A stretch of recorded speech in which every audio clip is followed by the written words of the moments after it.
मित्रों, आपने भी देखा होगा कि पूजा पाठ करने वाले लोगों की जिंदगी बुरे काम करने वालों की तुलना में काफी कठिन होती है। यह आपने निश्चित रूप से सोचा होगा। इसलिए चलिए आपको इसका रहस्य बताते हैं। चलिए आपको पुराणों में वर्णित एक कहानी सुनाते हैं जो आपको बताएगा कि हर जीव को उसके काम के अनुसार फल मिलता है। अगर कोई अच्छे काम करता है तो उसे अच्छे फल मिलते हैं और बुरे काम करने वाले दुखी होते हैं। श्री कृष्ण ने बताया कि एक गांव में 2 आदमी रहते थे। एक बहुत धार्मिक था और हर दिन मंदिर जाकर भगवान की पूजा करता था, लेकिन दूसरा आदमी जो नास्तिक था हर दिन मंदिर जाता था और धन चुराकर जूते, चप्पल और दाल खरीदता था। एक दिन गांव में भारी बारिश हो रही थी और मंदिर में एकमात्र पुजारी था। नास्तिक आदमी मंदिर गया और सब कुछ चुराकर वहां से चला गया। उस समय एक आस्तिक व्यक्ति भी मंदिर गया और भगवान की पूजा करने लगा। मंदिर के पुजारी ने उसे उसी समय देखा और उसे चोर समझा। वह गांव के बाकी लोगों से बचकर भागने लगा। वह वहां से टकरा गया और घायल हो गया। मंदिर में चोरी करने वाला व्यक्ति आस्तिक को मिला। समय बीतने पर भी करोड़ पाप कर्म से नष्ट नहीं होते। जब दोनों मर गए, आस्तिक व्यक्ति ने यमराज से पूछा कि उसके साथ ऐसा क्यों हुआ। यमराज ने कहा कि अगर तुम पर झूठा आरोप लगाया गया तो तुम मर जाओगे, लेकिन तुमने अच्छे काम किए तो बच जाओगे। यमराज ने कहा कि उसके भाग्य में एक राजा बनना लिखा था, लेकिन उसने अपने पापों के कारण वह सिर्फ एक छोटे से चोर बन गया। मित्रों, शास्त्रों में कहा गया है कि पाप कर्म के बिना भोगे गए कर्मों का नाश नहीं होता। अगर कोई पाप करता है तो आज वह खुश हो सकता है, लेकिन कहीं ना कहीं उसे अपने पाप का फल भुगतना पड़ेगा।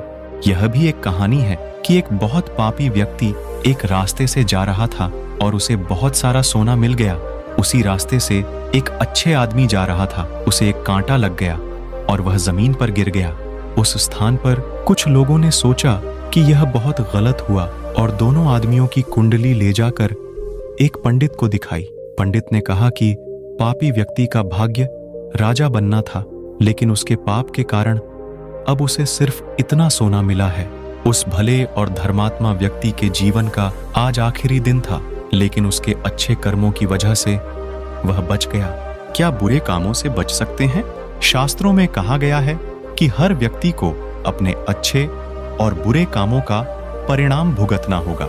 नेक कामों से अच्छे फल मिलते हैं और बुरे कामों से बुरे फल मिलते हैं। हमें अच्छे और बुरे दोनों कामों का परिणाम भोगना होगा। भगवान श्री कृष्ण ने भगवद गीता में कहा कि कर्म की गति को समझना आसान नहीं है।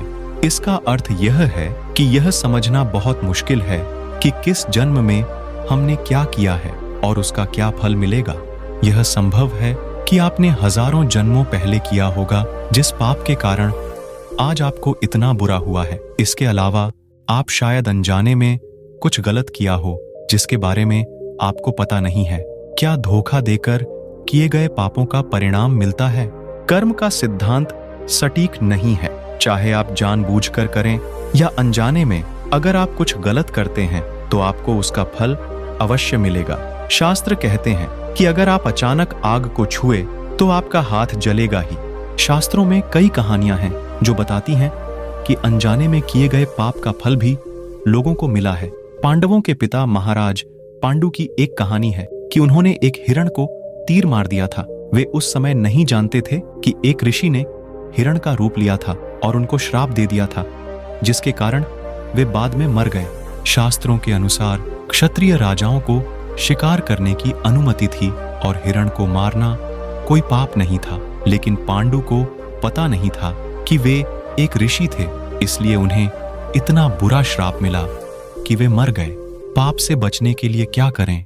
श्रीमद् भगवद गीता में भगवान कहते हैं कि कर्म और उसके फलों को समझना बहुत कठिन है, लेकिन प्रत्येक व्यक्ति अपने कर्मों के फल अवश्य प्राप्त करता है।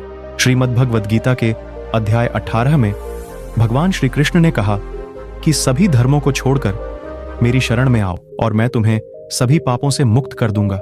दोस्तों, हम आपसे फिर मिलेंगे ऐसी ही एक सेल्फ हेल्प सलाह के साथ। तब तक आप जहां भी रहें, खुश रहें और अच्छे कर्म करते रहें। हमें अपना बहुमूल्य समय देने के लिए हार्दिक धन्यवाद।